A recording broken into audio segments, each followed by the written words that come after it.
Sahabat Santre Mole yang berbahagia. Segala puji bagi Allah yang Maha Adil dan Maha Mengetahui segala sesuatu, baik yang tampak maupun yang tersembunyi. Shalawat serta salam kita haturkan kepada junjungan kita, Nabi Muhammad, suri teladan dalam keadilan dan akhlak yang mulia. Dalam kehidupan ini, kita seringkali menilai seseorang hanya dari tampilan luarnya.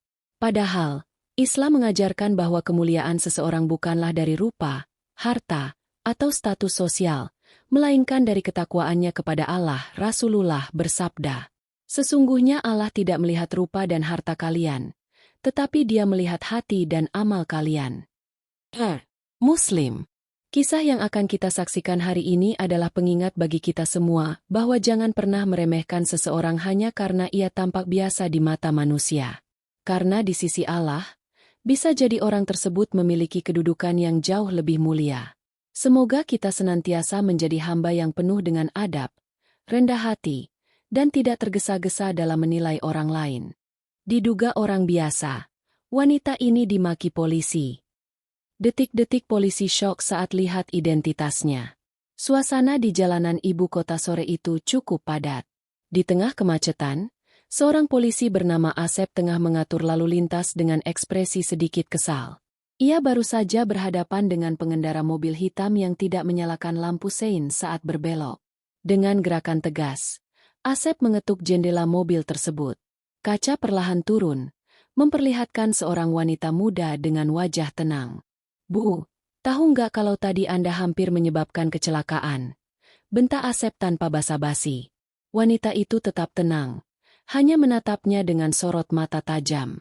"Saya sudah melihat situasi di sekitar, Pak," jawabnya singkat. Asep mendengus. Aturan tetap aturan. Kalau semua orang berkendara seenaknya, bisa kacau lalu lintas.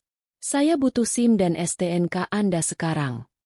Wanita itu tanpa banyak bicara membuka dompetnya dan menyerahkan kartu identitasnya. Begitu Asep melihatnya, wajahnya yang semula garang langsung berubah drastis. Maaf, Bu, saya tidak tahu kalau Anda..." Suaranya tercekat. Di kartu identitas itu, tertulis nama Dr. Natalia Wibisono, seorang petinggi di Kementerian Perhubungan yang ternyata merupakan pengawas utama lalu lintas dan transportasi. Asep seakan kehilangan tenaga. Keringat dingin mengalir di pelipisnya. Wanita itu menarik napas dalam. "Pak Asep, saya menghargai kerja keras Anda, tapi ada cara yang lebih baik dalam menegakkan aturan. Saya tidak melanggar. Saya sudah melihat kondisi sekitar sebelum berbelok. Tolong, lain kali bersikap lebih profesional," ujarnya dengan suara tegas.